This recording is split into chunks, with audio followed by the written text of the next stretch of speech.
Welcome everyone, you may be in a situation where your Xbox Series S controller is blinking white. Mine isn't because I solved the issue, but I'm going to show you what you can do if you're having this problem.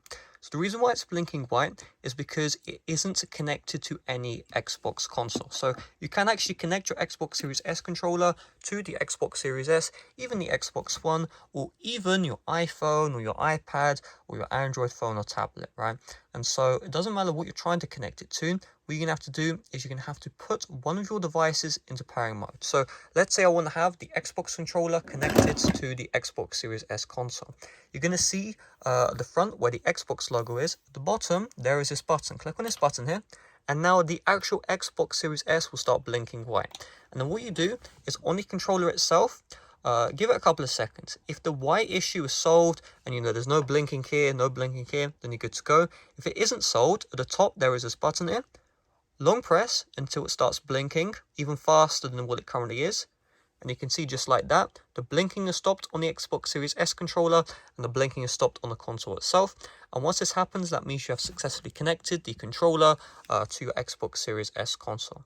Of course, you can connect this to multiple devices. If you double click this button here, what this will do is it will switch the profile. So you can have multiple profiles. Let's say you want to have, one day you want to connect it to the Xbox Series S console. Next day you want to have it connected to your iPhone. And you don't want to constantly repair. So what you do, double click that button. So you see it's now in pairing mode again.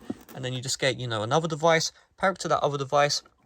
And then if you ever want to switch back to the Xbox Series S console, you double click again. And you can see now it's paired to the console. So I'm going to show that in action now. So you can see here, up, down, double click it, and now you can see it's not able to control the Series S. Double click one more time, up, down.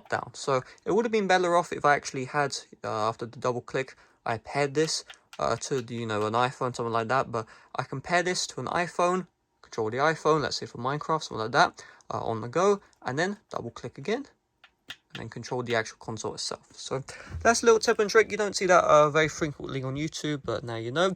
So with that being said, thanks for watching. See you guys later. Bye bye.